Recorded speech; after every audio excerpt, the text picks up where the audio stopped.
Hi, I'm Dan D'Entremont. I'm the game director for Squirrel with a Gun. So first of all, Dan, I have to ask, where did the idea for this game come from? That question, that's a common question I get asked. It's, I mean, if you talk to an indie developer, like they're gonna have like 100 ideas floating around in their head at any given moment. But it takes forever to execute an idea, so they usually have to like pick an important one. And this is one of said ideas.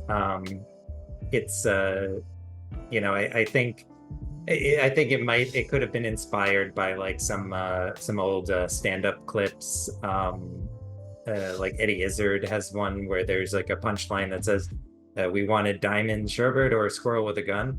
I don't remember what led up to that, but that was something that certainly is a probably a factor of some kind, like a seed planted. Can you talk about the guns are like one to one? Like, can you talk about that process? Because I feel like you had that internal conversation of, well, should the guns be squirrel size? Should they be human size? And talk about how you landed on them being a one to one. I preferred the idea of like a regular human-sized gun that the squirrel is wielding. The whole thought of it was, having just some wacky, powerful recoil when it shoots. Obviously, that would only make sense if it were a squirrel holding a human-sized gun. I think it's visually most humorous. Like there's a lot of like photoshopped images out there where you have a squirrel and he's like in army camo or whatever with a gun, and like that's adorable, but I don't think it's quite as humorous. The game is already like funny by itself, but like you take it a step further. There's like an intricate story in this world as well. Can you talk about the story we'll be playing through in this game? I don't know if I'd call it an intricate story, but it's a story. Squirrel manages to stumble upon a secret lab of some kind run by these mysterious agent characters. He goes in, it looks at what it thinks is a golden acorn, and then ends up swallowing it. These agent characters are just pursuing him for the rest of the game, like they're the they're the antagonists, and that's sort of the plot that gets kicked off. The fact that there is a plot to this that was a pretty deep plot. It's not just, oh, you're just scrolling in an environment and you shoot people. That was a really deep plot.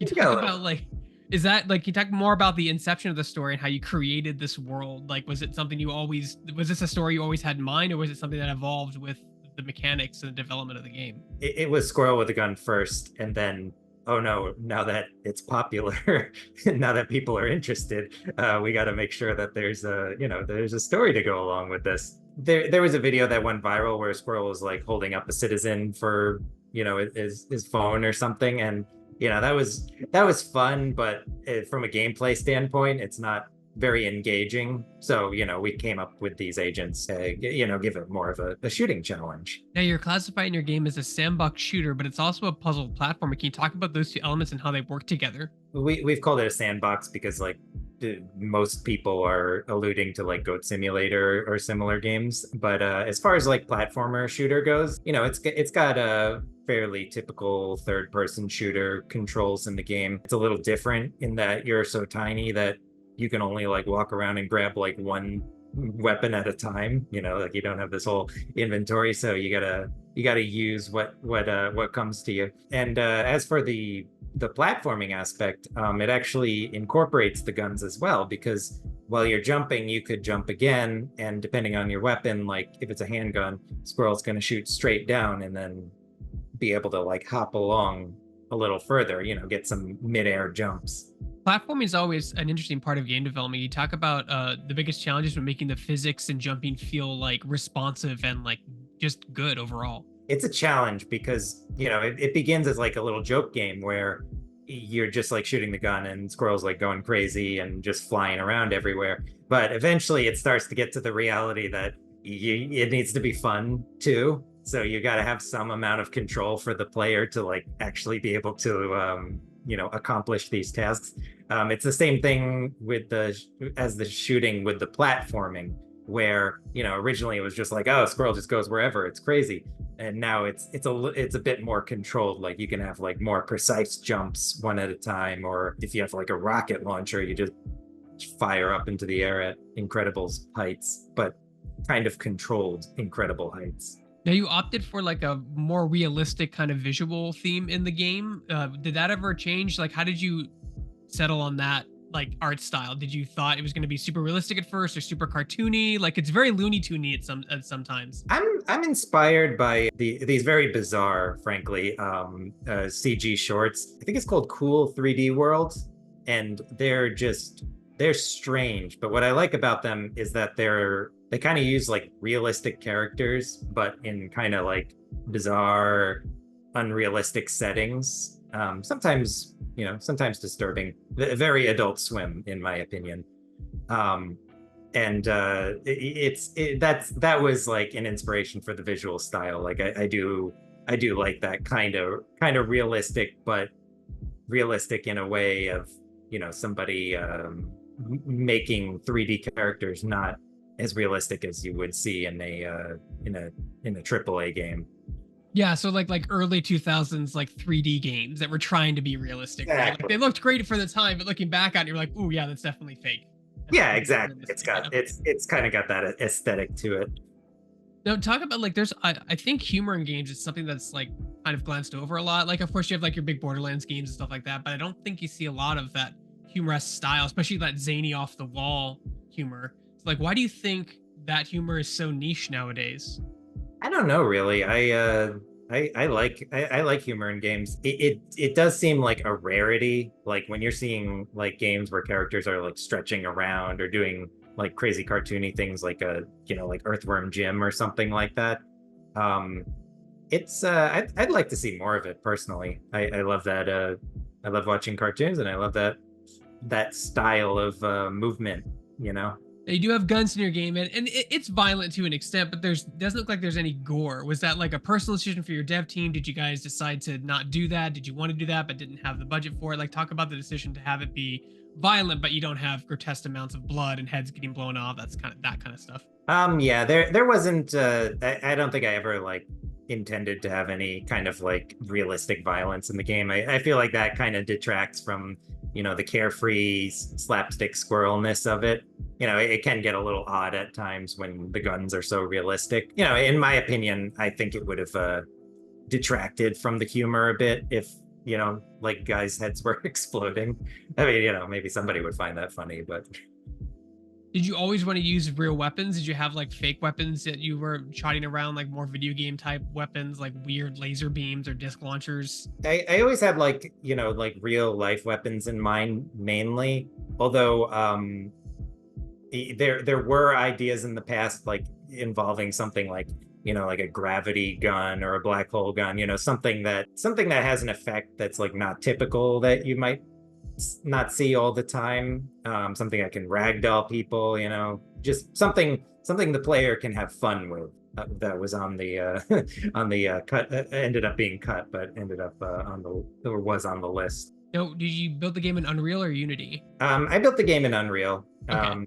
Yeah, I began it as like kind of a tech demo for Unreal's Fur system because I just wanted to see how that worked. And it was pretty nice. It was pretty advanced. It's pretty pretty powerful too. Like it can eat up a smaller GPU. That was the general thing I was doing in Unreal, and it was kind of to dip my toes in the engine. And I really like it. I came a little bit from dabbling in Unity, and Unreal has been like, just as interesting. Yeah, people would be surprised how many games that become very popular that start out as either tech demos or game jams. Like it's a lot of that stuff, or even modding in some cases. Like it's absolutely wild. Every now and then I see like like a demo or a trailer for a game that went viral, and I'm like looking at it, I'm like, yes, this looks like exactly what I went through, where I was making a little tech thing and it got really popular, and now everyone's scrambling to make sure it's turning into an actual game. It's almost like a game being fun is like the most important key factor when you're making a game, before Yep. graphics, before story, before anything. Yes, exactly. Yeah, that's it's essential. Like I'm, I always feel like there's like the story people and the gameplay people, and some games can have a good story, bad gameplay, or vice versa. Depending on who you are, you can enjoy it. But I really like good gameplay, like even if it's like an awful weird story, as long as the gameplay is good, I'm satisfied. So yeah, I like the fun factors. What are some misconceptions from like an outsider looking at game development, specifically for Squirrel with a Gun? Like, what do you think some are the misconceptions? Generally, the assumption of how long things take to do. It's been like since August 2022, so we're nearing like 2 years on the development cycle. People are like, when is it coming out? It's been so long. And it's like, not really. It's been, it's maybe like if it was an asset swap, it's been a while, but they're putting a little more features into it than that. How big is your team? It was just me at first, my brother and my wife helping out with like social media. My brother's doing the music for it. At some point, can't remember exactly when, we signed with the publisher Maximum Entertainment. And so now the credits list is much larger in regards to like, they're helping with trailers, doing porting and all that kind of stuff. So I definitely in no respect can say I'm a solo dev anymore. But I would say the bulk of the Unreal stuff is still just me. Now, what advice would you give to other indie developers out there to get the eyeballs of a publisher such as yourself, such as Maximum, such as you guys did? Definitely, I'd say getting the eyeballs of the publishers goes hand in hand with good marketing. That's anybody who's like got a well marketed game is also going to be like approached by a lot of publishers. So my general advice in that regard is really just throw spaghetti at the walls. Like seriously, like I didn't know a squirrel holding a gun as a tech demo was going to explode like it did. And if I had committed to something else without really knowing the popularity of it, I'd be spending a lot of time on something that might not be as popular. So I say take the spaghetti approach. And what do you think is the biggest misconception just about game development in general from like someone who knows nothing about it? Your average gamer just maybe plays games a lot but knows nothing about game dev. Oh boy, it's weird because like I really like I come from the world of like pre-rendered TV effects. I basically started being a game developer after Squirrel with a Gun went viral. I don't have like a huge amount of like industry experience, like AAA related things, but a common sentiment I see is like, oh, why didn't they put X in the game? It should be so simple, and it does seem simple, but there's just so many systems at play going on. Like when a modder makes like a gun for the game that they wanted, and everyone's like, why couldn't devs just do that? And it's like, well, the modder didn't need to consider like what consoles they're going on. They didn't need to consider this. They didn't need to consider like how it works with every other system. So that's I think a general misconception is just that it's always more complicated than it appears. And then, like for you, what was your biggest challenge, either technically or creatively? And feel free to get in the reads here when you were making Squirrel with a Gun. Oh, there's been. I mean, it's like I said, like I've been coming from pre-rendered TV effects, so it's been like kind of a baptism by fire with this game development stuff. I think generally a couple things that have like really thrown me for a loop are AI characters. You don't really think about them too much. They're like vastly complicated. And an interesting thing about them is that like, in games, they're always criticized for the AI being dumb. It's kind of dumb on purpose, like when a guy is shouting out, I'm reloading, that's to signal to the player that it's time to attack them. It's like completely on purpose. So like things like AI has been an unexpected hurdle. I think physics, general like physics related things. I'm finally getting the hang of that, but it has been very interesting to get things not falling through the floor. Having the core loop of the game is actually a huge area to finish of it. Just like big undertaking, yeah.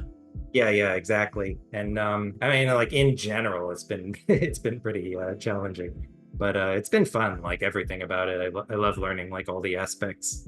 Now, when does your game come out, and what platforms are you aiming for at launch? For PC is on August 29th for Squirrel with a Gun. Do you have plans for console? Do you want to be on console, Switch, PS5, Xbox Series, S and X? Or are you gonna release the PC client, get it as clean as possible, see the reception, then maybe think about spending additional money on porting? Yeah, I'd love to have the game on like Xbox Series X or PlayStation 5. Very excited about that. And then last question for me is where can people go to find more information about your game? Discord, website, Steam page, and are you going to do early access? We can you can go to squirrelthegun.com. That's like kind of the branching area for you know, where where all the other information is. I don't think we have Discord right now. Technically it's my personal Twitter channel, but we've basically turned it into Squirrel with a Gun's Twitter channel. And I believe we have a TikTok around there somewhere, but go find it. So, can you also talk about like adding to your wish list is like extremely helpful. I don't think many people understand how helpful it is to a dev when they do that on Steam. Oh yes, the wish list. I was like very lucky about this because after the footage got popular of just the tech demo of the squirrel, I ended up somebody on the Unreal Discord told me you got to make a Steam page, and I said okay, and I didn't really understand the significance of that at the time, but after I did, then the video of the squirrel robbing that guy went viral, and that was like the real time it went viral.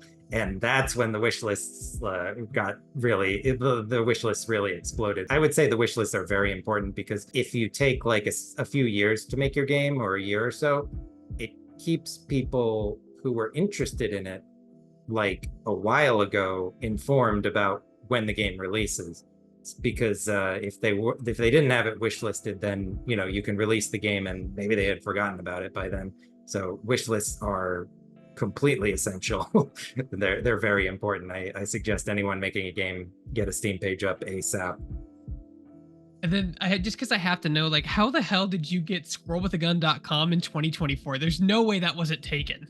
How did you get that URL? It wasn't, yeah, it wasn't taken. It was wasn't taken. Wow. It wasn't taken. I got it before it went viral. I'm sure it would have been taken after that. But yeah, there was just no squirrelwithagun.com, and I was like, $12 a month or whatever.